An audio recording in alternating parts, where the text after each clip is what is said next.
It's my great pleasure to present you with the Outstanding Philanthropic Citizen Award to Constance Worthington. Thank you.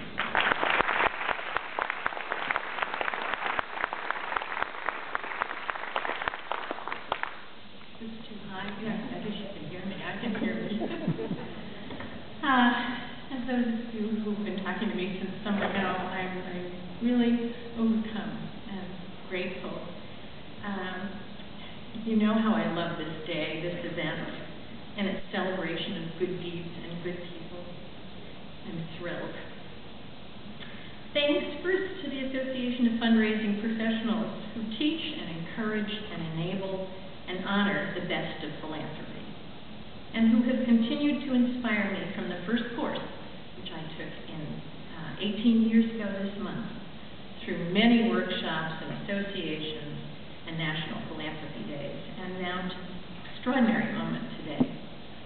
Thank you. It's Rhode Island. As Erin said, it's about connections. Philanthropy is all about connections. I've learned something important from everyone I've ever met. I love meeting people. I love to introduce people to people and to organizations. That's really what I do. So, 2 Saturdays ago, when it was pouring with rain, I dragged myself out of a warm and cozy bed, left a warm and cozy man, and hit the road for New Haven at 6:30 in the morning. The first time I was deluged and had to creep along the highway, I wondered, what am I doing? Am I nuts? No, I was on my way to a retreat to learn how to serve Planned Parenthood better in the coming year, given the current challenges. I'm not nuts. I care. It's important. It's what I can do. I can help. I can give. I can make a difference. It's as important as breathing. I've been conditioned for this by family, friends, community leaders. So here's a little homage to them. I grew up in a house of service where Chet Worthington gave time, talent, and treasure to his beloved Brown University, to Grace Church, to the Athenaeum, to Boy Scouts of Rhode Island, yes, of Rhode Island as well as America. Diana Worthington to talk Latin Home for Aged Women then, Planned Parenthood, Parents League, Lincoln School, where she was one of the founders of the school's foundation, Colonial Dames, Girl Scouting, oh, those boxes of cookies in the basement. My son to Veterans for Peace, Little League Baseball, and Michael's great passion to inform and help and connect people with Asperger's syndrome has become his life's work with the founding of GRASP.org. Was it only 4 years ago? 6. 6. Time flies. We're getting old. My brother Bill, supporting and teaching the history of computers, and his Sue helping classes and individuals learn and use the English language in his country. And my Terry, within the scientific community, review panels, workshops, leadership roles, teaching teachers to teach science, teaching the general public about earthquakes in 5 minutes or less.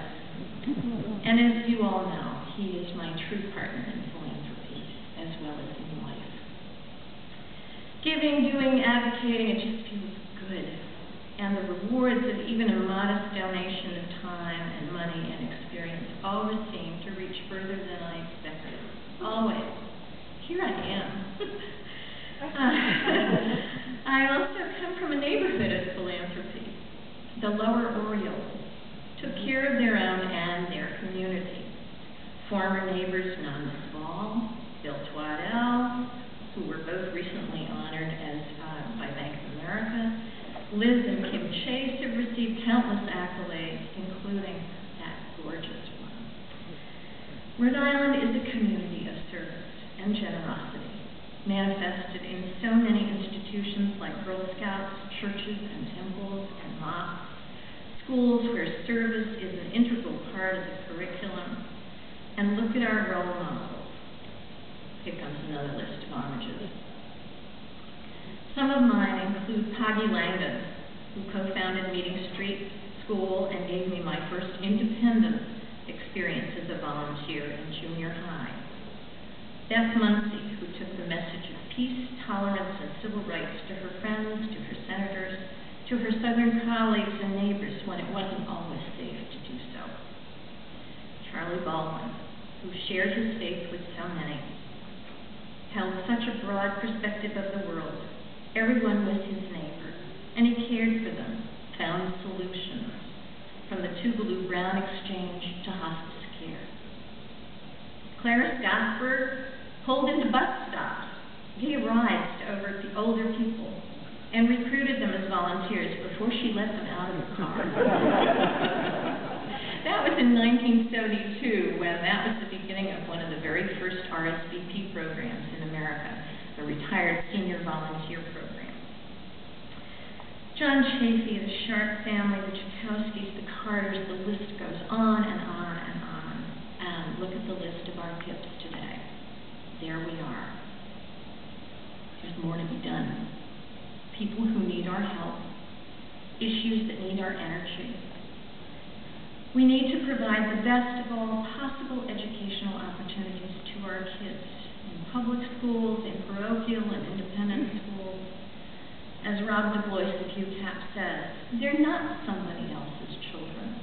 They're all our children. We need to strengthen schools with money, with expertise and talent, with time. I think of all those precious hours Martha Bonanno gave to so many children for such a long time. And we need to make health care accessible and affordable. We need to make it the individual right of all Americans, bold citizens,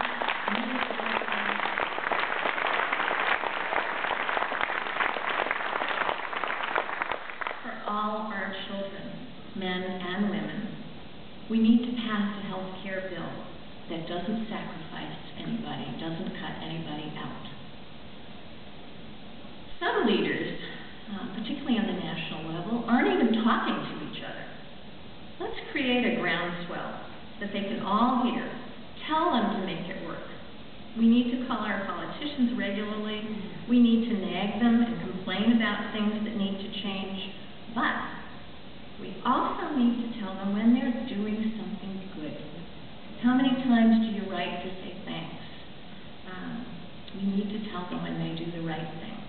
We need to encourage young people to run for office. Janet? Some of you need to run for office yourself. Each of us needs to be willing, as Simone says, to be inconvenienced now. I know, I'm preaching to the choir. You're all here because we're all in this together.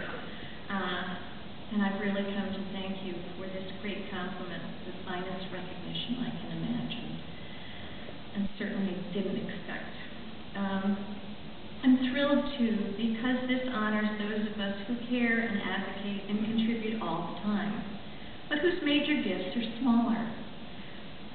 Those whom Stephanie Strom called the everyday donors in a recent New York Times. Donors, but she pointed out that those donors contributed $2.78 billion. The average gift was $135. The median was $50. $200.78 billion from the U.S. alone. So many acts of philanthropy. Well, this award inspires me, and I will honor it and honor you in what I do, giving, volunteering, sharing, and connecting all the time. I've just received a pledge of $5,000 for UCAP's capital campaign.